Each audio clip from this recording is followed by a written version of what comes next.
Hi friends, welcome to KBC சமையல். இன்றைக்கி நம்ம ரொம்ப சூப்பராக ரொம்ப ஈஸியான உடலுக்கு ரொம்ப ஆரோக்கியமான பீஃப் போன் பாயா செய்வோம். செம்ம டேஸ்ட்டாக இருக்கும். வாங்க எப்படி செய்யுதுன்னு பார்த்துடலாம். வீடியோக்குள்ளே போகிறதுக்கு முன்னாடி நம்ம சேனலை ஃபஸ்ட் டைம் நீங்கள் பார்க்கணும் சப்ஸ்கிரைப் பண்ணிக்கோங்க. பக்கத்தில் இருக்கிற பெல் ஐக்கானே கிளிக் பண்ணி அதில் ஆல் ஆப்ஷன் சேவ் பண்ணி வச்சுக்கோங்க. அப்போ தான் நான் போடக்கூடிய ஒவ்வொரு வீடியோஸும் நோட்டிஃபிகேஷனாக வரும். சப்ஸ்கிரைப் பண்ணால் பார்க்குற புது வியூவர்ஸும் மறக்காமல் சப்ஸ்கிரைப் பண்ணி சப்போர்ட் பண்ணுங்கள். வாங்க வீடியோக்குள்ளே போகலாம். இப்போ அடுப்பில் வந்து ஒரு குக்கர் வந்து வச்சுக்கலாம். அது வந்து ஒரு 2 ஸ்பூன் அளவுக்கு எண்ணெய் வந்து சேர்த்துக்கலாம். இப்போ எண்ணெய் நல்லா சூடாயிடுச்சு. ஒரு 2 கிராம்பு, கொஞ்சமாக ஜாதி பத்திரி, ஒரு சின்ன துண்டு அன்னாசிப்பூ, கொஞ்சமாக கல்பாசி, 2 ஏலக்காய், ஒரு 3 துண்டு பட்டை தச்சு இப்போ நல்லா வதக்கி விட்டுடுவோம். நல்லா பொரிஞ்சு வந்து வரட்டும். இப்போ நல்லா பொரிஞ்சு வந்து வந்துடுச்சு. இப்போ ஒரு வெங்காயத்தை நீளமாக கட் பண்ணி வச்சுருக்கு, அதை வந்து சேர்த்துப்போம். வெங்காயம் கண்ணாடி பதம் வர அளவுக்கு நல்லா வதக்கி விட்டுக்கலாம். நம்ம ரெண்டாவது கடைசியில் வந்து தாளிக்க வேண்டியது இருக்குது. அதனால் வந்துட்டு ஃபஸ்ட்டு நிறைய எண்ணெய் சேர்க்க தேவையில்லை. இந்த வெங்காயம் வதங்கிறதுக்கு மட்டும் கொஞ்சமாக எண்ணெய் இருந்தால் போதும்.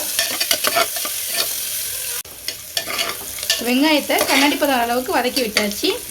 இந்த அளவுக்கு வதங்கினதுக்கப்புறம் கொஞ்சமாக வந்து ரம்பலை வந்து சேர்த்துக்கலாம். ரம்பலை சேர்க்கும்போது நல்லா வாசமாக இருக்கும், டேஸ்ட்டுமே ரொம்ப சூப்பராக வந்துருக்கும். அதையும் சேர்த்து நல்லா வதக்கி விட்டுடலாம். இந்த அளவுக்கு வதக்கி விட்டாச்சு. இப்போ ஒரு 1.5 ஸ்பூன் அளவுக்கு இஞ்சி பூண்டு பேஸ்ட் வந்து எடுத்துக்கலாம். அதையும் போட்டுப்போம். இப்போ இஞ்சி பூண்டு பேஸ்ட்லையும் பச்சை வாசனை போகிற அளவுக்கு நல்லா வதக்கி விட்டுப்போம். இப்போ இஞ்சி பூண்டு பேஸ்ட்லையும் பச்சை வாசனை போகிற அளவுக்கு நல்லா வதக்கி விட்டாச்சு. இதில் வந்து ஒரு 1/4 ஸ்பூன் அளவுக்கு மஞ்சள் தூள் சேர்த்துப்போம். தேவையான அளவுக்கு உப்பு. இப்போ அதையும் சேர்த்து நல்லா வதக்கி விட்டுடுவோம். இந்த அளவுக்கு இப்போ வதக்கினதுக்கப்புறம் இப்போ எலும்பு வந்து சேர்த்துக்கலாம். நான் வந்து பீஃபோட எலும்பு வந்து எடுத்துருக்கிறேன். கறி எதுவுமே இல்லாமல் வெறும் எலும்பு மட்டும் வந்து சேர்த்துக்கிறேன். நிறைய பேருக்கு இந்த மாதிரி எலும்புகளோட சூப்லாம் வந்து பிடிக்காது. இந்த மாதிரி நீங்கள் செஞ்சு கொடுத்து பாருங்கள், விரும்பி சாப்பிடுவாங்க. இப்போ அதையும் சேர்த்து இந்த வெங்காயம் இஞ்சி பூண்டு பேஸ்ட்டோடய நல்லா வந்து வதக்கி விட்டுக்கலாம். ஸோ லோ ஃப்ளேம்லேயே வந்து வச்சுக்கோங்க.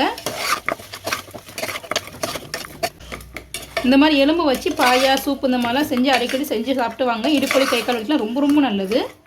இப்போ இந்த அளவுக்கு நல்லா வந்து வதக்கி வந்து விட்டாச்சு. இந்த எலும்பு வேகிறதுக்கு தேவையான அளவுக்கு தண்ணி வந்து சேர்த்துக்கலாம். இப்போது நல்லா வந்து மிக்ஸ் பண்ணி விட்டுட்டு உப்பு செக் பண்ணி பார்த்துப்போம்.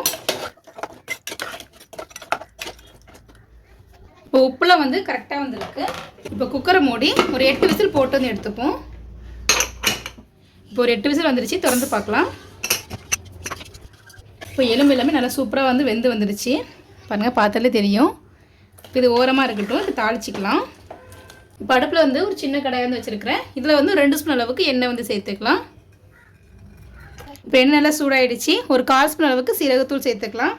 1/2 spoon garam masala, 1/2 spoon mutton masala, 3/4 spoon வத்தல் தூள். நீங்கள் உங்கள் காரத்துக்கு தகுந்த மாதிரி பார்த்து சேர்த்துக்கோங்க. 1/4 ஸ்பூன் மிளகுத்தூள், 1 ஸ்பூன் மல்லித்தூள்.